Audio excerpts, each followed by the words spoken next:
My name is Jennifer Howell, and I'm a first-year teacher at University of Toronto Schools.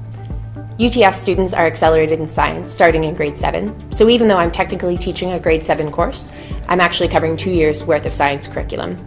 I've got 2 other colleagues that I'm collaborating with, and overall we've got 4 sections of science. One of the topics that has traditionally been challenging for students in this course is thermodynamics, heat flow in materials, heat capacity, and heat transfer. We typically do some lectures and labs, but this year we're trying a lesson called Thermodynamics in the Kitchen from the web-based inquiry science environment platform known as WISE. In this project, students are guided by a web-based system to reflect on various scenarios, collaborate with partners, and to make and test their predictions. Students use simulations to compare how fast heat will flow through different materials. One simulation lets them explore melting chocolate chips by touching an iron to the end of 2 different bars, one made of glass and the other made of metal. They also make predictions. For example, what will be the temperature of objects made of wood or metal when they're placed in either a hot room or a cold room overnight. Then they actually touch various materials in the classroom to test their predictions. They notice that the metal objects feel colder than objects made of wood or textiles. In reality, all objects in the room are the same temperature, but the metal ones feel colder because they conduct heat out of your fingers quicker than other materials can. This is not an easy concept for students to understand, and it brings up many different ideas. The researchers who wrote this WISE project don't just try to tell the kids the right answer, but rather they encourage them to investigate, measure, and think about the possible explanations. As the teacher, I can access all of their ideas using the assessment tool, and I can flag interesting answers to bring up anonymously on the front projector for discussion. In this way, WISE makes it easy for me to access the various kinds of ideas that students are bringing into the lesson and track the way that their understanding develops. I'm able to pause their WISE work and to hold spontaneous discussions, and I can use the assessment tool to send them quick comments about their work. WISE does a good job of keeping the kids on track, collecting their reflections and measurements, and scaffolding their learning. This lets me wander around the classroom and engage in more focused discussions with small groups of students. In this way, I can actually learn from them about what they're thinking and how they're responding to the materials. If I'm hearing the same kind of ideas from multiple student groups, it helps to inform my own understanding about where they might be getting stuck and how I can help move them forward. I wouldn't use WISE to teach an entire unit or course, but it has been a very good tool to add into this class for one specific challenging topic. And this wasn't even the only treatment of the topic that we provided.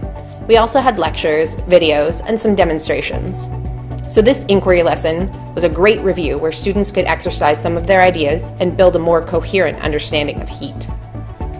In order to fit this in, I had to find a suitable window of time. We have 75-minute periods, so we decided to use 2 full periods for this lesson. We also made some changes to the project. We removed a few elements, we made some edits to various pages, and we changed the temperature from Fahrenheit into Celsius. WISE makes it really easy to make your own copy of any lesson, to edit that copy, and to share it with your colleagues. From my perspective, I think the lesson went very well. I noticed that my students were completely engaged across the course of the 2 classes that we did the lesson, and I really could see their understanding of the concept of heat developing from the beginning of the lesson to the end. I think the WISE platform was really great to help my students understand the concept of heat, because to understand heat, you really need to think about small particles, which are hard for them to visualize. So having all these different simulations gave them a picture in their mind of how to see the heat moving through a system. The WISE lesson let my students really develop a deeper understanding of the concept of heat. I actually had done some demos before we had the opportunity to do the WISE activity on conduction, convection, and radiation. And while the students loved my demonstrations, I actually realized once we started the WISE activity that they really didn't understand these concepts, even though they enjoyed the nice visuals that I gave them.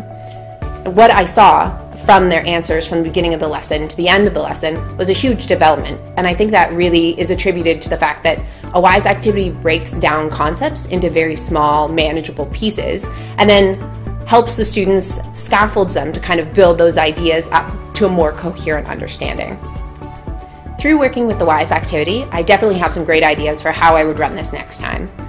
In the beginning, it actually was a little bit overwhelming seeing the amount of control that I have as a teacher to be able to modify my lesson to suit my students' needs.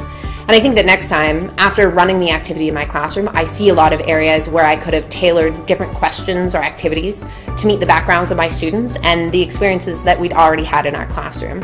So I think my advice would be just to jump on in and don't be afraid about making lots of modifications. Or if you'd rather, run the activity first, see how it goes for you, and then you have a whole range of tools that can help you modify it to suit your needs.